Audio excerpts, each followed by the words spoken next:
Жаңы кадрдык дайындоолорго нааразычылык билим берүү мекемелерине да жетти. Коомчулукта Жусуп Баласагын атындагы Кыргыз Улуттук университетинин ректору Канат Садыковдун кызматтан кетери боюнча кептер тараган. Андан улам Улуттук университеттин жамааты азыркы жетекчиси алмаштырылбасын деген талап менен президенттин милдетин аткаруучу Садыр Жапаровго кайрылуу жасады.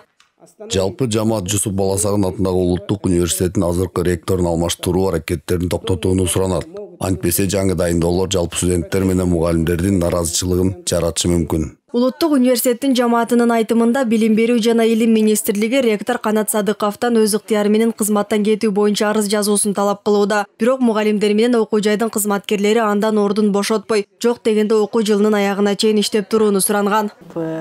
Ректордун арыз жазуусун өтүнүшкөн экен. Анан ошон үчүн биз коллектив, Улуттук университеттин коллективи буга каршы туруп биз ректорго кирип айттык, сиз биздин ишеничибизди актабай азыр өзүңүздүн арызыңыз менен арыз жазып кеткенге эч кандай укугуңуз жок. Себеби 2017 май айында ошол шайлоо болуп Улуттук университеттин 80% ушу кана жалышты бир доштан биз мындай шайлап алганбыз. Жогорку окуу жайдын жаңы жетекчиси мурунку депутат профессор Каныбек Осмоналиевдин болору айтылууда. Ал учурда ушул эле университеттин физика-математика факультетинде эмгектенет. Азырынча билим берүү жана илим министрлиги бул боюнча расмий маалымат бере элек. Ал эми физика-математика илимдеринин доктору Каныбек Осмоналиев ага ректор болуу сунушу түшкөнүн жашырган жок.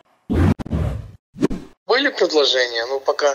Мага андай сунуш түшкөн, бирок расмий билдирүү боло элек. Эгерде бул абдан маанилүү кызматка мага өлкө башчысы тарабынан ишеним көрсөтүлсө, мен макулмун. Мен физика-математика илимдеринин докторумун. 40 жылдык эмгек стажым бар. Улуттук университеттин азыркы ректору Канат Садыков 2017 жылы университетте добуш берүүнүн жыйынтыгы менен шайланган.